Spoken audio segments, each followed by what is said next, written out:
আসসালামু আলাইকুম রহমতুল্লাহ। বন্ধুরা, হিলফুল ফজুলের নামে একটি বিখ্যাত গজলটি মনোযোগ সহকারে শুনুন আর লাইক দিয়ে শেয়ার করি খোদার কাছে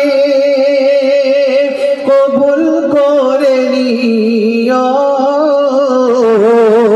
দোয়া করি খোদার কাছে কবুল করে নিও, সকল মরহুমিনদের তারে নাজাতের ওসিলা বানিয়ে দিও।